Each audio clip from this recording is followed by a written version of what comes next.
and welcome to the first ever Ascension show. My name is Reverend Todd, and my co-host, the lovely T-Bone, are here to talk about consent. And with us we have some panelists today. Far left over here, this is Freak.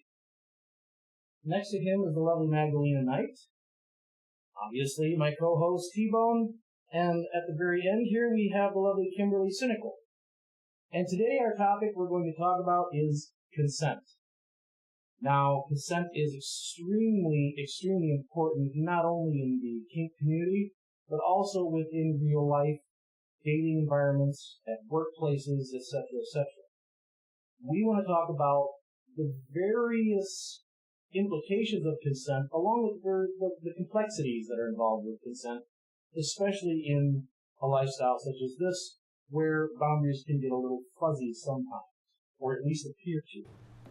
So, starting with that, I would like to turn it over to my co-host to give her idea of what consent actually means to her. I'd like to do this because I think everyone has kind of a various different ideas of what consent might mean to them. So, T-Bone? Consent to me means there's implied consent and there's the actual consent where I say yes, I agree to you touching me, or I agree to a hug, or you saying vulgar things to me maybe in the workplace. But there's also implied consent where I don't say anything, so silence to me is also implied consent. That raises a really good issue because in the legal world, there is a legal tenet or a legal principle in which silence implies consent. If I say I'm going to do A and you don't disagree with that, then the implication is that you've consented to that, at least within legal contractual means. So Sure. That raises a very good question. Does that apply in the kink world? Kimberly, your opinions? Oh, goodness. I've definitely been in situations during play that I've consented to that we don't necessarily go over every nook and cranny of what may or may not happen. And if they go a certain direction and I'm not stopping them at that point, I am, in my mind, consenting as long as I have the ability to show in whatever method we've set up that I don't agree with it progressing in that manner. So you'd say, in other words, if we're starting off with a scene, and the scene being we had planned to do A and B as part of our scene, and then I slowly move into C, so long as you don't safe word, then that is the implication of consent. I think it depends, mind. and that's even within my own self. That would depend on our relationship prior to the scene even starting. That's a very good point. Magdalena, your opinions? Yeah, so I work a lot in consent, and I do consent and boundary classes in the form of like cuddle parties, and I think it's really important to emphasize that consent is not the absence of a no, and rather the presence of a yes, and that it can be revoked at any time. And so like I do agree that a lot of the times in the kink community it works that way, that like a scene continues progressing, and I call that assent. Rather than consent, right? That's when I talk about it in a cuddle party situation, like if we are a maybe, we encourage folks to say no. And there are times that we are a maybe to ordering, pizza. Were you an enthusiastic yes to every single topping that's ever been on a pizza that you ate? Probably not. And so those situations where you went along with consensus, we call that assent. Okay. In that context. And I probably should throw this in here. In our kink world, we usually define ourselves as tops or bottoms, doms or subs, etc., etc. Can I start off with Kimberly? What role do you usually play within your play space? Both. I switch from top to bottom depending on my partner or my mood. Okay. T-Bone? I'm the same. Magdalena? Switch as well. Freak? I don't really have a specific designation at all. You're just fluid, you go with the flow? It depends a lot. Depends on your partner? Depends on the situation? Quite a few factors. Okay. So your opinion of consent, I mean, how do you utilize consent within your play or your scenes in your life? I think it's probably too complex an issue to really sum up simply. I Mhm. don't particularly disagree with anything that's already been said. Okay. So, one of the and I have to jump out of this for a second, and I have to ask Magdalena, because a lot of viewers may not know, what is a cuddle party? Oh, what in the world ever is Because a it sounds cuddle like party? fun. Yeah, But whatever, sure. what is it? Well, I mean, it has its origins in New York. Actually, a couple friends and colleagues of mine, Reed Mahalko and Marcia Bizinski, started a platonic touch environment where you go over. There are 13 ground rules, and clothes stay on the whole time. And 3 of the rules involve this: if you are a yes, you say yes, and if you are a no, you say no, and if you are a maybe, you say no. And they can also, and they do also function as consent workshops, right? So Okay. I have found that there are people that attend a cuddle party and they're empowered with their no, Mhm. right? There's a saying that also moves throughout these touch positive circles that I can't trust your yes until I've met your no, right? Until Right. I know that you will say no in a circumstance to something that you do not want. I can't truly put a lot of faith in your yes. And so when you find that people go that are empowered, like, yes, you are allowed to say no to touch that you don't want, and they'll go on like a whole no binge, right? Like, do you want a scalp massage? No. Do you want a foot massage? No. You know, because there is a lot of social conditioning around like saying yes when we mean no, or softening our yes for social reasons, right? And accommodating the person that Okay. might feel stung by us, you know, Have saying you- no. Have you, and this goes to really all of you, have you ever had the observation in your life outside of kink, I mean, just in the general world, that people sometimes get really offended if you say no? Like, Oh, yeah. like Certainly. you're expected to pretty much say Certainly. yes to whatever you're asked. Absolutely. Yes. And doesn't that sort of dull our consent abilities if our society tells us we should always be saying yes because otherwise we're not good people, sort of thing? Right? Or we're not team players, or we're being Or it makes difficult. everyone uncomfortable. Yeah. It makes somebody uncomfortable when you say, that's not okay. Right. Yeah.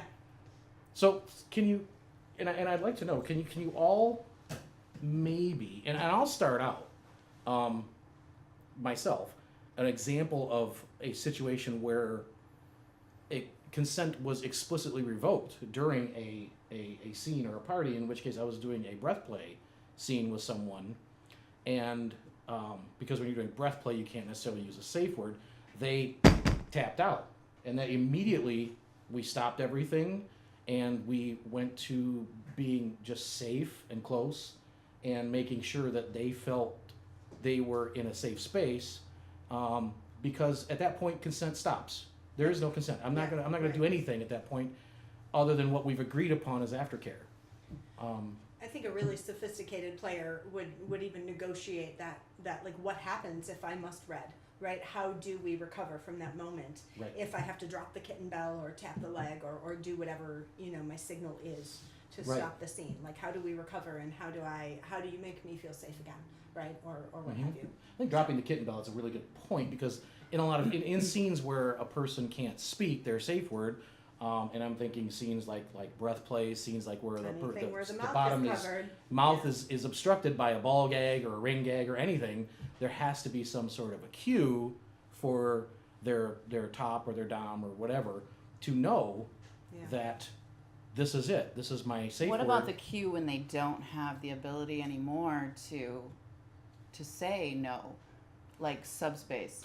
Somebody's And that in raises subspace. a really good question. Has anyone ever been in subspace so deeply that they just have lost the ability to really understand that this Sure. is their Yes. end of their line? Sure. I sure. had a sub go into that space where Exactly. I felt that's where he was, and Right. at that point, if I wasn't already planning to be ending the scene, I ended this. You know, I would have ended the scene Right. because he was just in a euphoric high state, and I don't think that he was. And that becomes from having played with this gentleman for Right. numerous times. You have, you know, to know that it's hard as a first encounter if you don't know somebody to know where that is for somebody. When I usually err on the side of I'm very conservative when I play with people for the first times, or I leave them away to, you know, even if I do leave them away to speak, or you know, where I normally wouldn't, because you know, if I can see that they're getting into a different state of mind.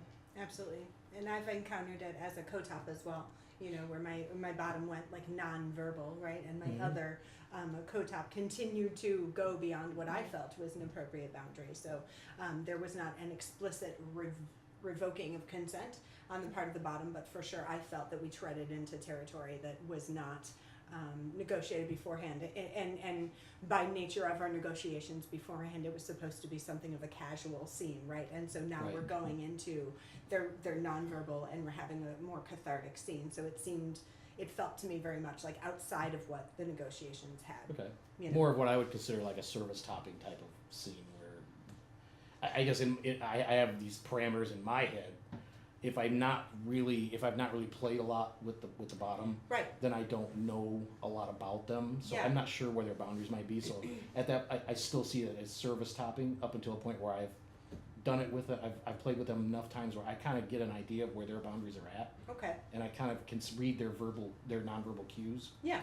But I- not everybody knows. Some subs have never been to subspace, so they don't This is even true. They don't even know know what their cues what's are. going on.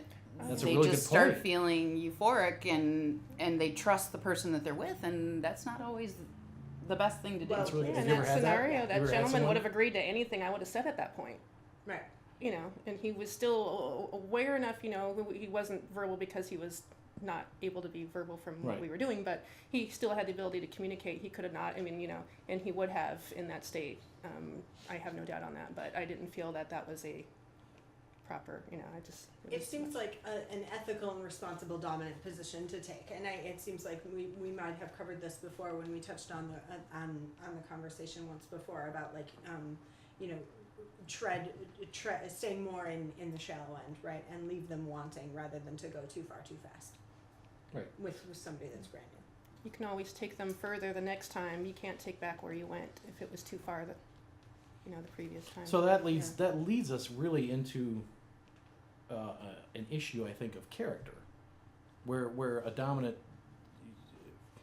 So this really is directed more toward, I'm going to say, newer people in the world and in the kink world, and people who are just starting out exploring, is to choose your dominance with care, or choose your tops with care, to make sure that they have the kind of character where they will not be trying to take advantage of a situation like you all just described, where the person can't respond because they're so deeply into subspace and they've never maybe been there before, like you said, Sure. that they're lost. Sure. I think it's just as equally important to choose your sub very carefully. Alas, it's totally. Yes. I think this Yeah. actually brings up an interesting kind of dichotomy of the difference between can and should. For example, Mm-hmm. would any of us, upon hearing about somebody getting behind the wheel drunk, not hold them accountable for that decision? Okay. However, a lot of the rhetoric around consent is flipped 180 from that. If somebody's drunk, they can't consent. They're not responsible for their decision. But why is it that when the subject of sex comes up, that's all of a sudden the opposite? So, at least for me, I'll let her take it. when I was underage drinking, right, and I had some pretty sex negative messages coming to me, it was, I'm still responsible for everything that happens after I drink, right, because I'm responsible for having made the choice to drink. So I don't buy. I do think that altered states of consciousness come into play. And yes, the sophisticated player negotiates, like, how do we know once I'm all tranced out, you know?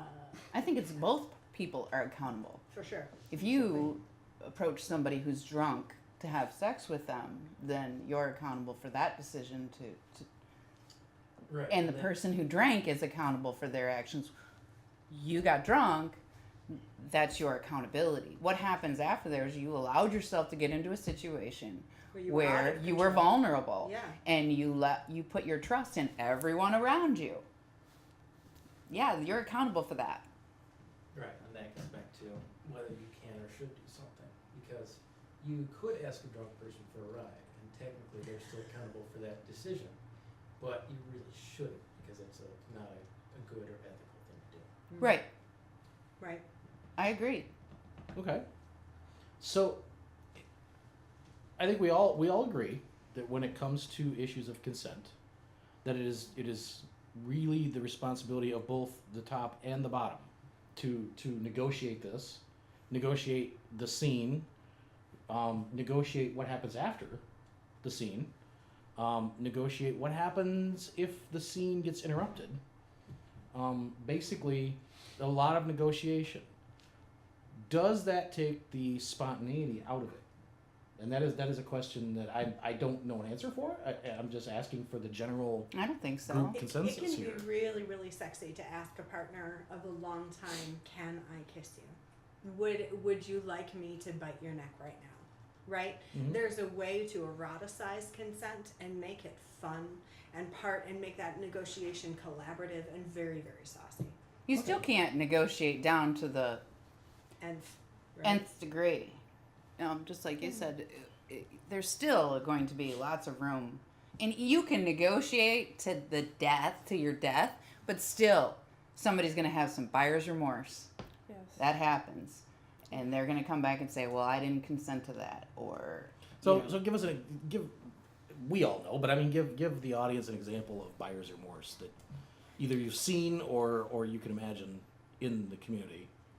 You have a scene and somebody has sex with you and you come back later and realize that wasn't really what you wanted, or you have an emotional trigger maybe, and you come back and complain and say, no, I didn't consent to that. Or maybe it's just really bad sex. Or it was really bad sex. Yeah. Oh, True. you've had sex Or with they me were, then. or they were not attractive, or they had a stigma in the community and you didn't want to be associated with them, or maybe they were bragging about it and you didn't like that, or There's all kinds of reasons to regret a sexual encounter, and exactly. there's probably just as many reasons to regret a simple play session, whether it's something like light spanking or something like that. But I think that is separate and distinct from something happened in the scene that either what we agreed would not, or somebody went beyond a pre-organized, like, I gave my signal and they did not stop. Right? Or I you think played with two somebody before, so separate- you assumed that everything was okay Yeah. the next time you played with them because There's you've not done one it all thing. before, and suddenly their situation has changed and they didn't tell you, or they just didn't like it that time. But as a top, you've assumed that we did this before and it was okay, and you didn't say anything during the scene, so again that implied consent. But yet later they come back and say, I was emotionally damaged, or there was some, that really affects the top negatively. Because then especially if they have a lot of ethical and morals, they come back and say, wow, where was I? I didn't even realize that, it was an issue. What did I miss? Kind of thing. Yeah. I think too, you're also talking about within the community, a top it tries to obtain a reputation of being trustworthy, being someone that if someone wants to do a scene with or play with in some way, that person is trusted, that they can Trustworthy. that they're trustworthy, that Indeed. you're safe to put yourself in their hands, and without that kind of trustworthiness, that person really is at that point ostracized from a Agreed. lot of the community. Agreed. And rightly so. Yeah. Depending on, but there's also the issue of what happens when the person making the claim is actually, and I'm not going to say lying, because that's lying is intentional to me. Lying is something that someone actually constructs, but they've really misunderstood the parameters of what happened, and now someone's reputation is damaged when they really didn't do anything But wrong. sometimes I think there is vindictiveness behind it, and they are lying. Well, but I want to presume the best out of people, don't you? I mean, No, oh, not okay. always. Not when it's shown me different. Well, some people maybe you don't presume the best. I'm just trying to be a nice person and to presume the best. You be nice. Okay. No, there are. Don't get me I'll wrong. be there are- realistic. So, and that's something that I think a lot of people who aren't really long-term experienced in the kink world don't really understand, or may not understand yet, is everybody carries their own personal flaws into the kink world that they have outside of the kink world. There are good people, there are bad people, there are professional victims, there are professional predators, there are just as the ratio is the same in the kink world as it is in the outside world. I mean, it's no different. There have been several jumping off points that I want to notate that like intent does not erase.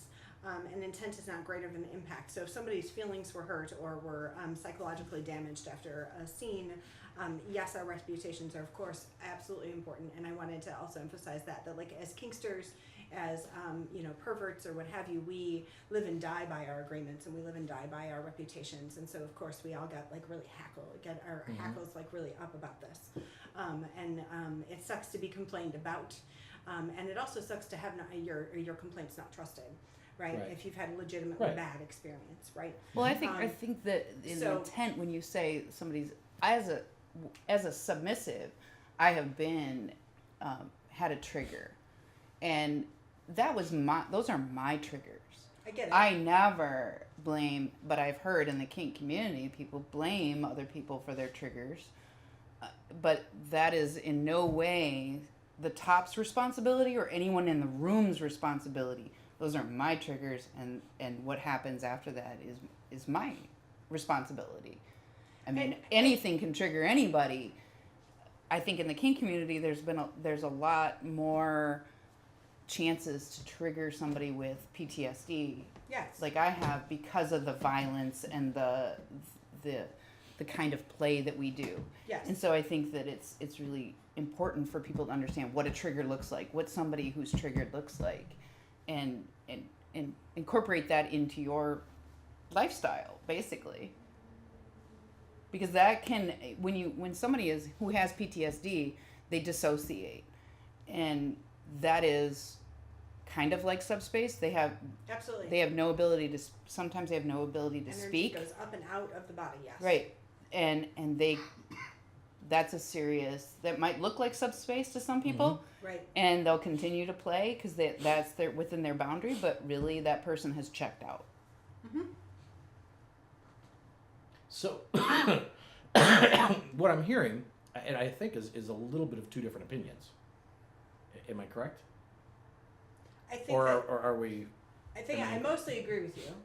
Right. I do mostly agree, and I have a complex PTSD as well. So I've been known to check out, and BDSM has this lovely ability to bring us back into the moment if we use it as something like a meditative art, right? You can practice mindfulness even within a masochistic scene. So like I credit the conscious use of BDSM for helping me through my triggers and helping me through my psychic fucking underworld, so to speak.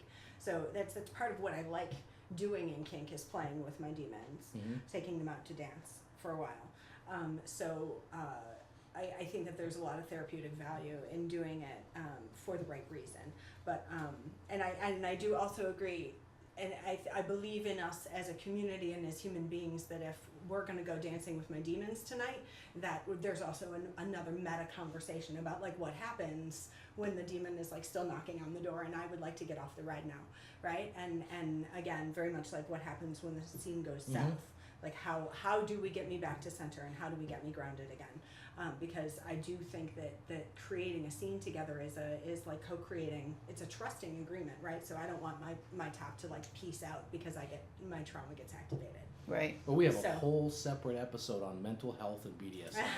But I would like to specifically point out, since Freak is here, and you, Todd. I'm not saying you're not a man, but in the men, for men, I appreciate the notice. That connotation, that stigma of saying, that touch isn't welcome. The consent around men, it's like a stigma that men don't complain. What, a woman's touching you and you don't find that sexy? You don't want that? I don't agree with you there. Personally, I don't agree with you because I've had women touch me that I did not, absolutely not want them to touch me. Did you complain? I said, hey, don't do that. Did you complain to the host? No, because it wasn't at a party. It was actually in vanilla life where it was just somebody that It was twice actually. It was someone that I just genuinely was not attracted to at all, like nothing, zero limp dick, nothing. So I was like, and they It's were very important they were for the making. audience to understand he was not attracted. I was not attracted to this person specifically, but Not even a They little twitch. Not even a Misread. tiny bit. they Not misread even it and they thought all. they could have touched me in an inappropriate manner, and I said, whoa, not cool. That's a no go. Okay. The other time was someone with whom I was friends and did not want to cross that boundary for various ethical reasons, but within my own head. But did you take it to the next level? Well, what would be the We're next talking level? Who am I like the gonna complain host, to? or even Well, in this wasn't vanilla a world, party. if you were at Did work, you go would file you a go- sexual harassment complaint? Well, no, this Exactly. was like private life kind of thing. It wasn't a work or anything like that. It was just, but still, there was there's no one to another complain to. level. I mean, I could have called the cops and said, "Hey, she touched my balls," but that's But those were I your wasn't going to go instances. there. Right. There's could- an yeah, there instance could that with Freak, I know. She's Come on, referring to a Freak. specific. Okay. So now that this has been a hell of a build up, by the way. Now we got to hear the story, Freak. All right. So last weekend, I was actually here, and And by here he means the club where we are currently filming. yes, Where we have parties. and I ended up being touched inappropriately by somebody, and I gently informed them it was not a good idea to go around touching people without their permission. Later on that night, it happened again. Happened to be right next to T-Bone, so she kind of witnessed the conversation after that, which was a little bit more stern, and she reacted in what I think was a very considerate way, and had her own talk with the person. Generally, my experience has been in this type of community, Mm-hmm. it's not such a big deal for men to complain about it. I've heard from other people that they've had different experiences. I think it's kind of the same in just general social life. In some cases, it's going to be the case that the complaints are not taken very seriously. In some it is. It kind of just depends on what the atmosphere is Yeah. and who's around. So are women getting their consent violated more than men? Or is it just that women not complain, but women bring it to the attention more than men? There's a lot going on in the cultural assumptions around touch, right? That men are always receptive to touch of a woman, right? And that how could a man ever not want to be touched by a woman? And we even saw at a play where he was like, I really need everyone to understand I was not sexually attracted to the person that touched me, right? As if all other touch is welcome from any Or if she would have been an attractive that was just woman an extreme Thank you. example. and single, Right, it was no, okay to so touch That you. was not the There implication. I was Yes, just it was the saying- implication. Well, that wasn't what I was saying. So I have absolutely seen soft and weak boundaries with women in the kink community draping themselves on men or their friends, women, right? Like a lot of my female friends do not ask me, or femme-identified friends, right? It's becoming more popular. It's like more cool these days to ask, like, are you cool for a hug right now? But it wasn't always that way. And the idea that women are always receptive to touch, or that the touch of a woman is always wanted. So there for sure are some cultural assumptions at play here that can be damaging on both sides, because obviously men may not always be open to the touch of any random female. But specifically, any Freak random didn't woman. want to complain. Oh, I just didn't think it was that serious. Noteworthy? Why? Why isn't it serious? She touched you and then did it again even after you asked. Now the second one I have a problem with. I Especially- do The too. second The- touch I do that too. The That first feel- time that could feels be a icky. mistake, okay, or it The could be a second one was misread a signal little or more something like that. offensive, The but- second time I would have a real problem because you've already stated that you're not consenting to that. And then when he Correct. said to her something Correct. about it, she Yeah. said, "Are you going to report me?" Oh well, I would yeah. Now I The will. Yes, attitude yes, became now I will. offensive. Yes, I will Now now. I will.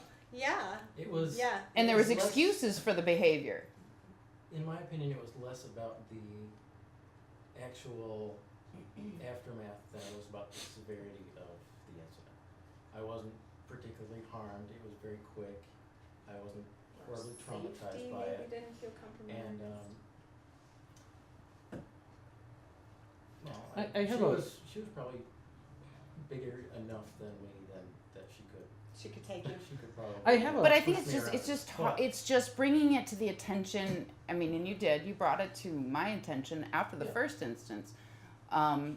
It's a good idea so that the hosts can talk to the other hosts, and I mean, it's not like we would ban somebody for that, but we would watch them. But I think too, you're also in an area where, and I've been aware of this for a long time, unwanted touch, forced touch, especially in the second circumstance where you already said don't do that. You've already made it clear you don't Yeah. consent to that. Yeah. That is not a matter of sexual anything. It's no different than rape. It is about power. It is about someone trying to demonstrate power over another person, and that is grossly offensive. And then she said to him that he looked upset, and so it was like it was his fault, and I was like, There's a lot of weirdness. I don't going on. care I'm what not- they look like. I think my opinion, okay, and I should tell the audience that the time that we're filming this right now, and if you're watching this currently, you will know what's going on in the news right now with Harvey Weinstein and the allegations against him. But if you're watching this later, Google it, look it up. There's been a lot of talk right now about Harvey Weinstein and the culture of toxic masculinity, especially in the Hollywood area.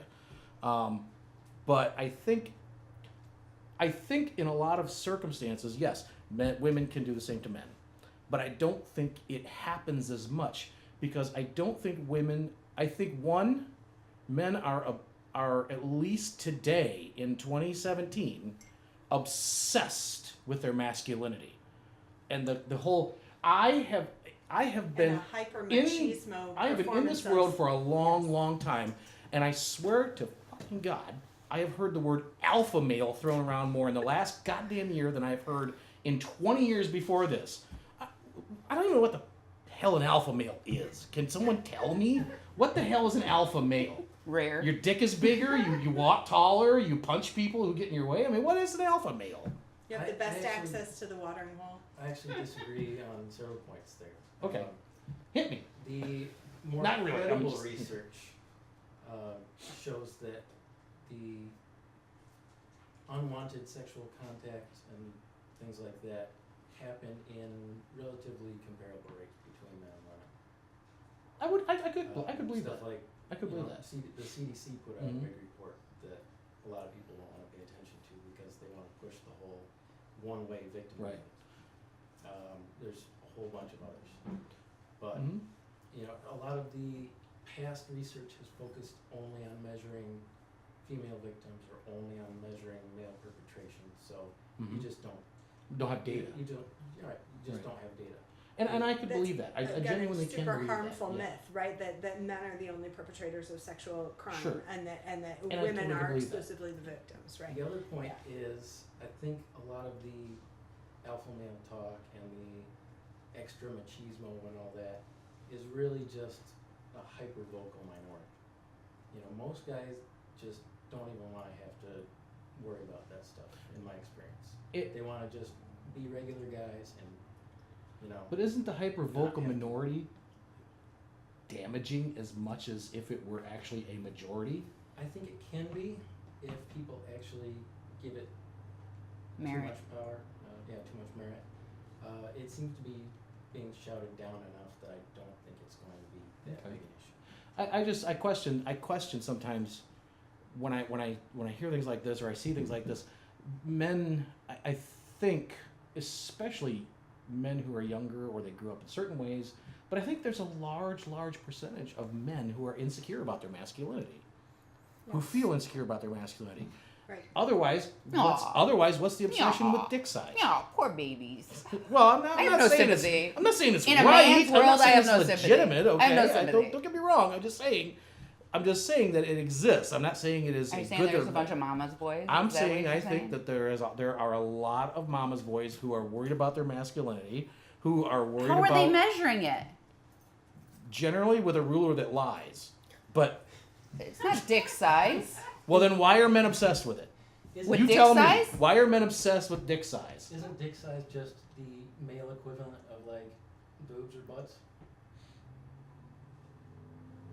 It's a physical attribute. Yeah, but I don't think women are as obsessed with breast size as they are. I don't know. I don't know Men of are a obsessed single with dick woman. size. Then why do we have so much implants if they're not as obsessed with breasts? Because they Is keep that- them perky. I mean, there can be, but I don't know of many women who are really Because we can. as obsessed about it. I mean, men seem to be just off the charts obsessed. If you with could the size get of their dick implants like women get breast implants, you think a lot of them would. I think a lot of men would.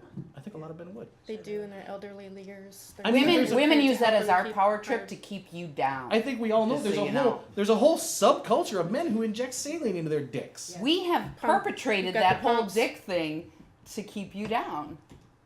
Good work. It's It's our way of Getting oppressing you There's you. a lot of men who are worried about that. I know, Then right? there's the whole It's- so it's market of working. our friends that love the small dick humiliation that like and like to be locked up. That earn me money. So good for them. That's a That's right. It's true. very good We have point. You've got fight that flip of the coin. matriarchy. Power to the I man. think I've met more men recently that just want me to humiliate them over their small penis rather than boasting for their large penis. But Sure. I think there's a lot to be said as in the fetish community about dominance and submissives. On the submissive side, they want a really hyper femme, pornulated sort of image and not a real person, really. And similarly, if you're shopping for a male dom, they want some sort of Kajira from a novel who knows 22 slave positions and how to serve perfect tea. So I mean, there's for sure stereotypes on both sides of specifically in the kink community. Well, I've certainly had people, and I'm not gonna say a lot of people, but a couple of people question, am I really a dom? Because I'm not super tall. I'm not built like a refrigerator. I'm not like a big, physically don't live big in guy. A really nice part of town. I don't drive a Lexus. Yeah, I don't drive a Lexus. I don't have a $300,000 home with a tricked out basement, Sure. dungeon. I'm I think not when Mr. women- Gray from a goddamn terribly written book, basically. Right.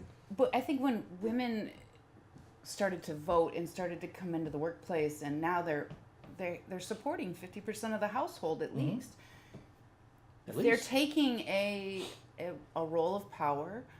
They're raising the children. They're still taking care of the home, but they're going out and earning money, and they want somebody who's above that to This Wow, or we've better. really- this Okay. or better. And Yeah, so this when is we say fascinating. alpha male, But we've really moved off want- of consent. Yeah. we really want that person who is that or better. I Right. want somebody A poet that or who better. can also load the dishwasher. right? Exactly. Yeah. And the romance world, I read a lot. That's where alpha male comes from. Fabio. Is A not Renaissance Fabio. man. Ew, No, no. every- Well, age in the has 80s, its Fabio was idea. Mr. Romance Novel. Every So- era has had its idea Yeah. of what is Alright. Prince Charming, right? I agree. Like well read, well traveled, can handle a sword, can sweep you off your feet, Right. can tell you poetry Now in we just another want a language. gangster. Now, Right. okay. Well, let's bring it back Mafia. to consent. And I love this conversation, okay. but let's Consent. go back to the topic. Okay. And one thing I would like to bring Toxic up. masculinity absolutely plays into it, so I don't think we were so far No, off I the think you're topic. absolutely right. Pardon me, I didn't mean to that was just a How dare confirming. you touch me That was without confirming. consent? That was confirming. Well, good. If we're It's all going right. to blame toxic masculinity for things, shouldn't we also blame toxic femininity for things? Sure. I mean, that's why No. I said that I think that there is Double standard. there's sloppy boundaries going on with women, right?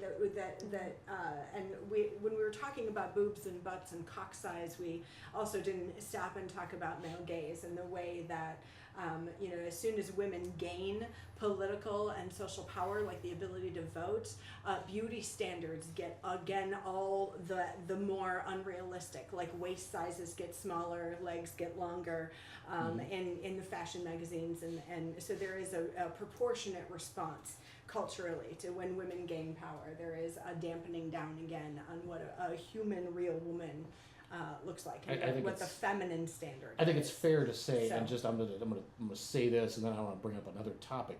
But I think you're right in the sense of I've seen a lot of really unattractive male CEOs, but you don't see a lot of really unattractive female CEOs, conventional standard ones. Yeah, okay, sure. If that makes sense. But coming back to consent, one topic I'd like to bring up is specific to the kink world, and it's consensual non-consent, or the concept of consensual non-consent, which plays into certain kink scenes. Sometimes a small minority, sometimes a larger minority. It depends on the area and the kink scene and how long that scene's been around, etc. But there are players that will play in the space of consensual non-consent. Anybody want to tackle on that? Yeah. So it's edge play. It is at the deeper level. This is not pickup play. This is not a thing that we do with a stranger or somebody that you've had a scene with once ever. Again, the deeper you intend to tread into one another's like dark psychic material, the more diligently and vigilant you have to approach your negotiations. So I have. That may be how you approach it. I've seen people do it. Just do it fly by night. I think. Oh that's yeah, really there's risky. not It's there's really not risky. a lot of the risk awareness. risky. Yeah, that Can you explain for the I don't know, the I neophytes what can't- rack means? So right, actually, the fellow that coined safe, sane, and consensual recently passed this week, and I am terrible at names, but the person in the kink community who sort of got that cultural ethic going around passed away this week. Is no longer with us, and I will look up his name later. But risk-aware consensual kink. Right, so if you acknowledge that not a lot about lighting your lover on fire, or not a lot about like putting hooks in their flesh and stringing them up from a tree, suspending them from a tree feels sane, right? Then you are engaging in risk-aware consensual kink, right? So it's sort of unpacking that safe, sane, and consensual, because maybe before we renovated the DSM-4 to get out the paraphilias and get out the masochism and things like that, we didn't really want to be considered crazy for this thing that we do. But it maybe doesn't totally mesh up with what society agrees is sane to but engage risk in what we're aware, doing. that first part. Risk aware, it is risky. So what we do. yeah, so I've done barbed wire suspension. I was going to say, to a lot of people that would not seem sane. Right, Agreed. right, and I will tell you that I don't want to know the risks. Fair enough. And that's your decision. Because to me, that will ruin it.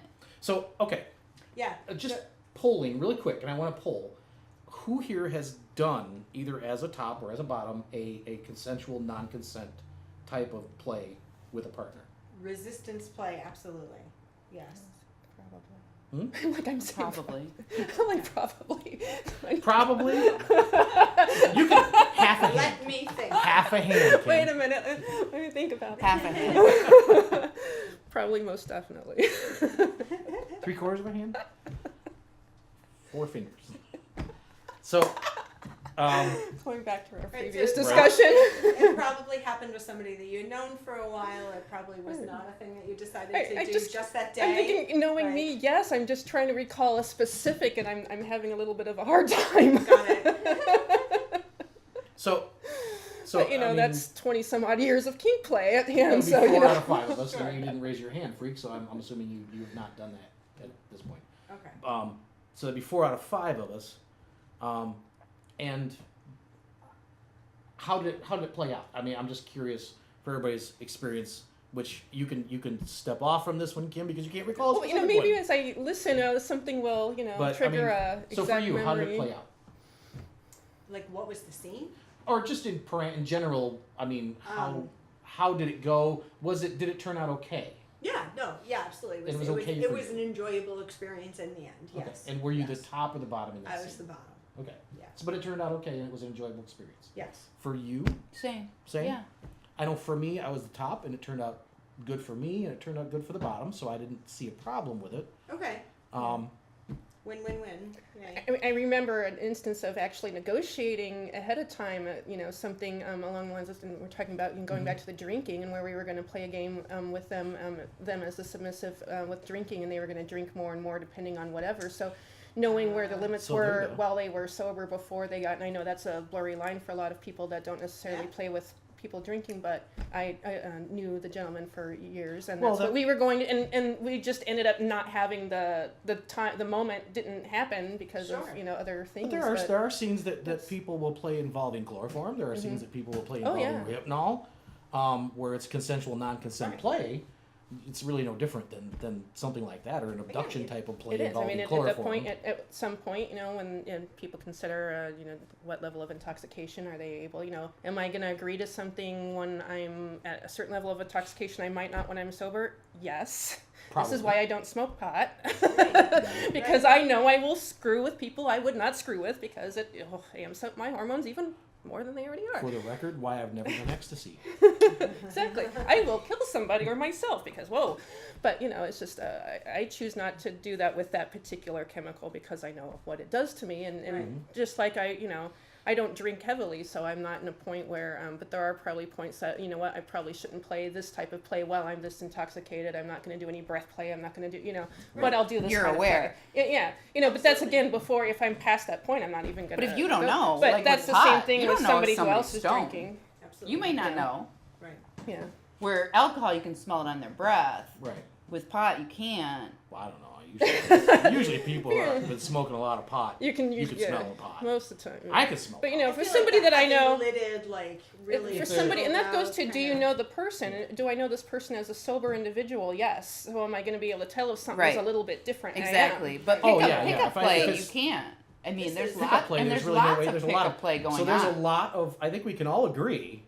There's a lot of inherent risk in pickup play, because Right. it's someone you've never played with before. It's someone Right. you've never, Even done if you're any not, of I mean, these that's things just with picking up before. a stranger to screw this kink out of it. That's you've got your risk. Agreed. It's no different than a Right. one night stand, basically, in a certain sense. Right. Or a You're doing- date, even a date. I've gone on dates where they've pushed the boundaries, and scared me.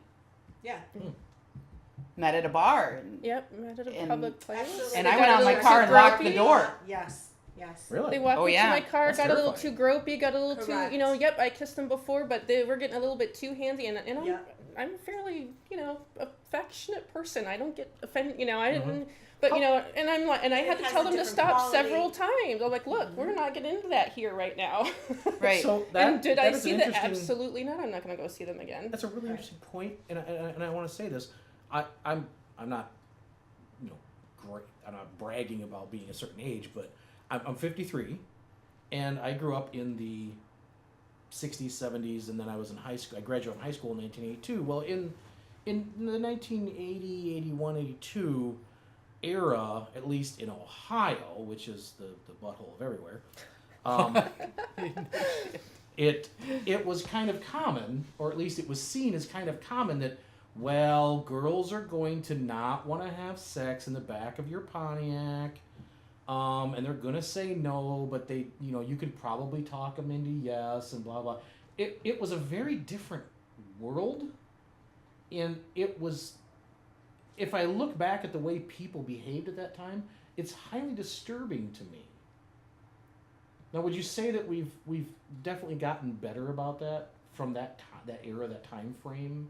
I think that still happens with our teenagers Absolutely, today. still It's just a happens. matter of we're older, we're more aware, and we've had Totally more happens. experience. Women weren't as powerful then as they are now. They weren't as much of a And I think that's the standing in the key. community, I think that's the key. or in society, and so women have gotten stronger. So I know I taught my girls, that they didn't put up with that. Mhm. Right. Right. What is appropriate? And mine touch is what too, isn't. but I know from Right. speaking with my teenage daughters that they have friends that didn't have that kind of talk with their That's parents true. that have been in situations like that. Sure. And luckily, yes, we do see more women in power, and we see, oh my gosh, thank goodness women are allowed to have sexual desires these days once in a while, without too much stigma. Right. But and so maybe we're seeing less, or maybe we're seeing some that are feeling like they can say no, but there's still enough of them that don't. Yeah, and that, women and were that's sluts. not, I was Girls saying, were sluts, right? and that's not just going to be If- the girls; if you it's put going to out, be you the were- boys you were as a well. slut. They're Right. pressured to perform. They're pressured to score. They're pressured Yes. to Yes. go. Do well, those nowadays you things, have internet, so- so they're not That's socially. what I was gonna say. They're not Now- socially talking and interacting, and so boys are The apps- taking their virginity, I think, longer. So they're both boys and girls, I think, at least Are waiting to have Yes. sex? Oh, I don't know. because they're not interacting. They're all internet play, and so They're not once they do, alone.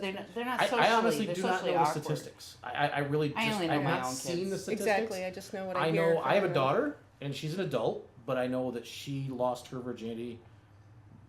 I don't want to go into how I found out she lost her virginity. Just I know about the age she lost her virginity, and it was actually later in her teenage years than I lost my virginity. Mine too. Mine were 18 and I was 14. Mm-hmm. Yeah, I was 14 and I lost my virginity as part of a gangbang. So it was Nice a cred. very weird, bad, awful time. You know, it was 1978, so take that for what it's worth. And bikers.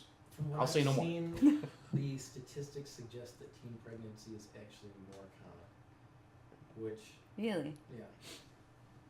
Seriously? Than it was like around 1980, yeah. Really?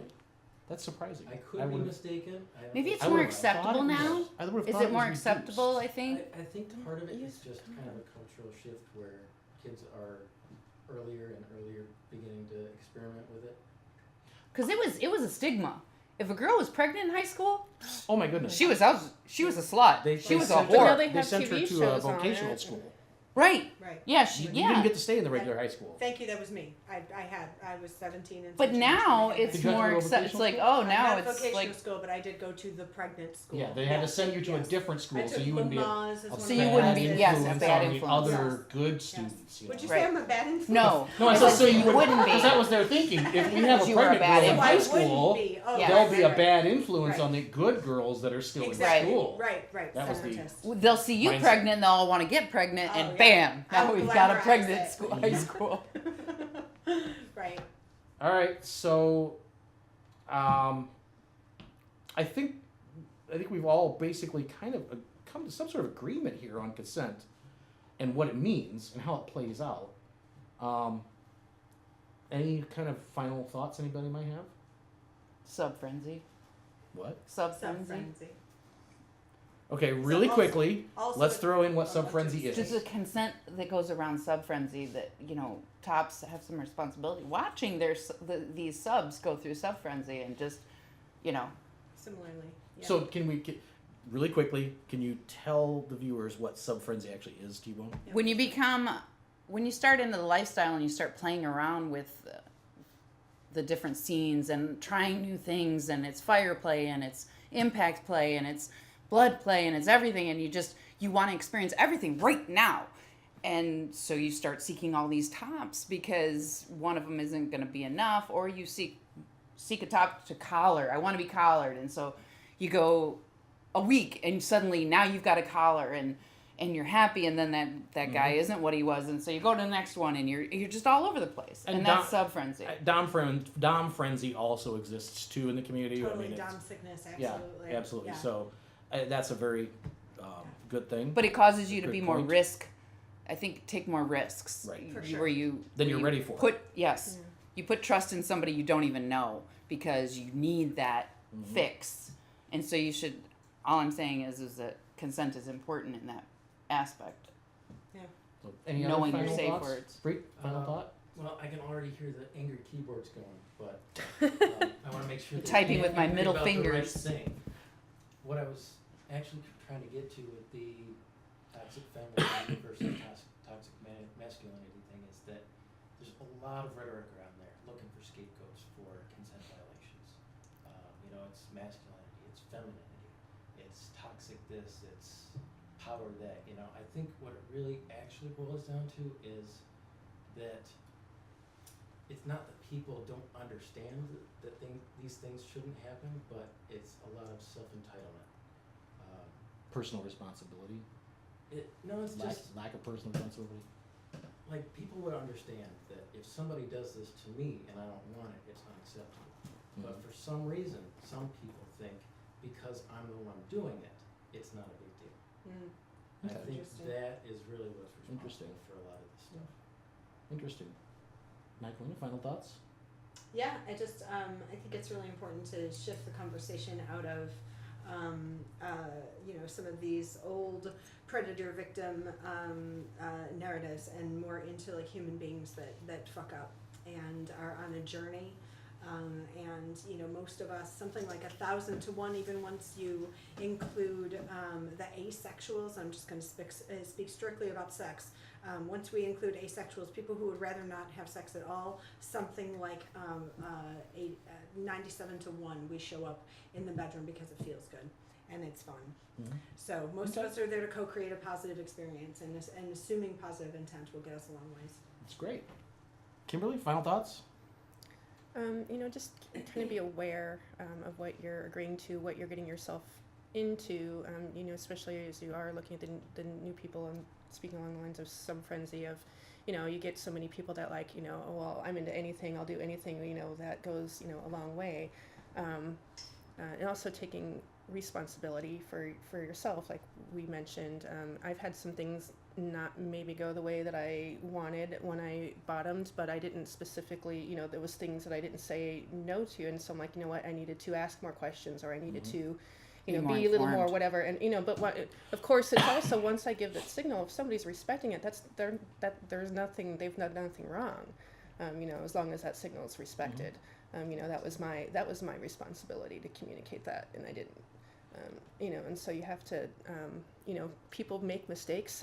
I was actually just, last night I almost crossed a consent line, and I barely stopped myself, and it was totally non-intentional, and I went to greet a gentleman, and I hugged them, and I almost planted a big tongue on their lips and grabbed their rear end, but they're not that kind of friend, and and it wasn't like, I didn't think, oh, let's see if I can get away with it. It just was a natural progression of my moment, and I luckily, like, well, wait a minute, what am I doing? Stop myself. But, and I, I almost, did that, and it is like, it's easy to get, if I had done that and he would have said no, I obviously would have apologized, or even I was actually apologized without even doing it. But, I don't think that makes me a bad person. Luckily I did. So, it was Or a predator. right, but there is that line, at what point is it, am I intentionally crossing a boundary? Somebody told me no, or is it an accidental, thing? You get that real apology, or that real, and then respect the boundaries. And I think sometimes we're a little quick to crucify when it's something along an honest mistake, especially with new people. And then sometimes we're not quick enough to get the predators. T-Bone? I'm good. You have no final thought? You have to have a final thought. No. Okay. Then you don't have to. I don't have to have anything. So, my final thought is... Wait. No, I'm just kidding. You No, sure? I'm Okay. just kidding. So here's my final thought. Take consent seriously. Okay? Take it seriously in your personal life, outside of kink. Take it very seriously inside of kink. Don't knowingly violate someone's boundaries. You're going to make a mistake. Basically, it's going to happen at some point. Someone's going to violate your boundaries unintentionally, or you're going to violate theirs unintentionally. Make sure you own up to it and learn from it. And that's been our show. I hope you all had a great time, and we look forward to seeing you on the next episode.